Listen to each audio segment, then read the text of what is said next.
In the heart of old Copenhagen, nestled among a labyrinth of cobblestone streets and crooked houses, lay Hysken Street. Its name, a whisper from a forgotten time, evoked curiosity and sparked countless tales. Some whispered that it originated from the soft hiss sound of the wind whistling through the narrow lane. Others claimed it echoed the hushed conversations of merchants who once traded secrets beneath its dim gaslights. The true origin of its name remained shrouded in mystery, lost to the passage of time. Like a weathered inscription on an ancient tombstone, the name Hysken Street hinted at stories untold, of lives lived and loves lost within its ancient embrace. Hysken Street held a certain enchantment. It was a place where the past lingered, where the echoes of footsteps from bygone eras mingled with the present, and where the whispers of history whispered secrets on the wind. It was a street that held its secrets close, guarding them jealously from the relentless march of time. Centuries ago, Hysken Street pulsed with the energy of commerce. Its residents, predominantly merchants and their clerks, played a vital role in Copenhagen's bustling trade. Among them, the German clerks, known as the Gentry, were a notable presence. They earned their peculiar moniker from their meticulous handling of pepper, a highly prized commodity in those times. These young men, hailing from distant German lands, brought with them a distinct air of diligence and formality. They lived frugal lives, their days consumed by the meticulous weighing, packing and shipping of exotic spices. Their nights were spent in quiet camaraderie, sharing stories of home and dreams of someday returning to their homeland. Despite their youth, there was a certain world weariness to these young clerks. Perhaps it was the burden of their responsibility, the weight of their family's hopes resting on their shoulders. Or perhaps it was the longing for a place they could truly call home, a place that existed only in their memories and dreams. Life on Hysken Street for the Gentry was a tapestry woven from hard work, quiet camaraderie, and the ever-present longing for a distant homeland. It was a life of contrasts, of youthful energy tempered by the realities of their solitary existence. And it was in this environment that Anthony, a young pepper clerk, found himself both a participant and, ultimately, a forgotten soul. Anthony, one such clerk, was a man of simple tastes and even simpler routines. He was a slight man, his frame made slighter by the passage of time and the weight of his solitude. His hair, once a fiery red, had faded to the colour of spun silver, a stark contrast to his bright blue eyes that still held a youthful spark. Every morning Anthony would rise before the sun, his movements precise and economical. After a simple breakfast of bread and coffee, he would make his way to the nearby warehouse, his footsteps echoing in the stillness of the morning. His days were spent surrounded by the pungent aroma of cloves, cinnamon and the ever-present pepper, meticulously recording each transaction in his neat, flowing script. Anthony was a creature of habit, finding comfort in the predictability of his days.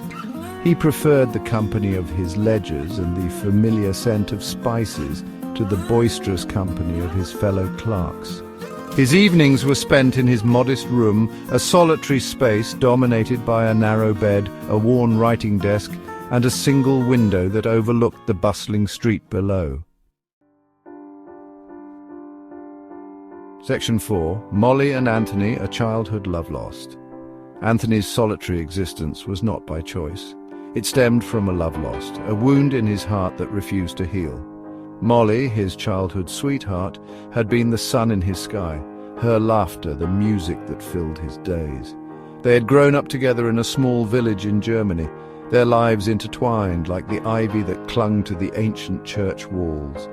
Their youthful romance, filled with stolen glances and whispered promises, had been cut short by the harsh realities of life. Anthony, seeking a better future, had been sent by his family to Copenhagen, leaving Molly behind. He carried her memory with him like a precious amulet, her image forever etched in his heart. Letters filled with longing and promises of reunion were their only solace.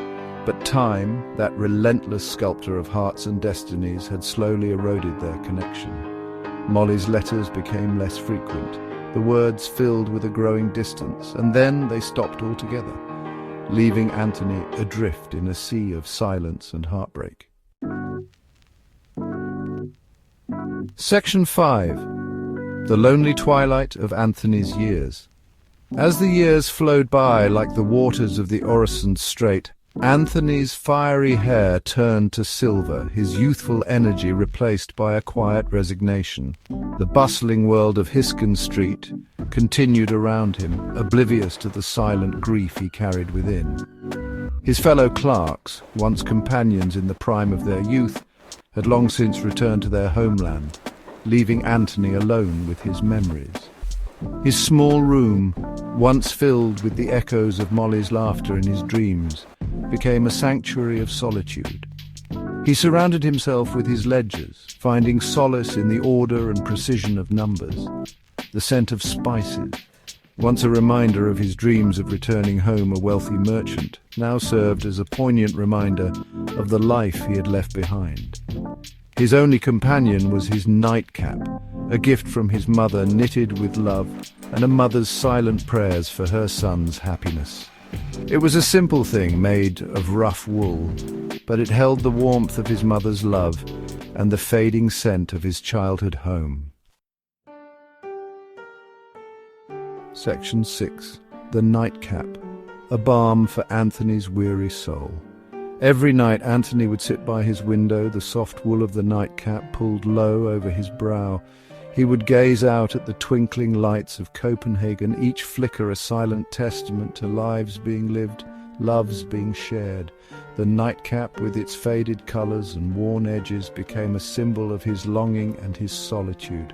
It was a tangible link to a past filled with warmth and love, a shield against the chill of his present reality.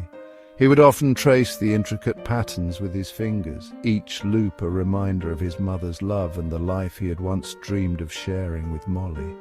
As he drifted off to sleep, the nightcap pulled low over his brow, Anthony would whisper Molly's name into the silence of his room.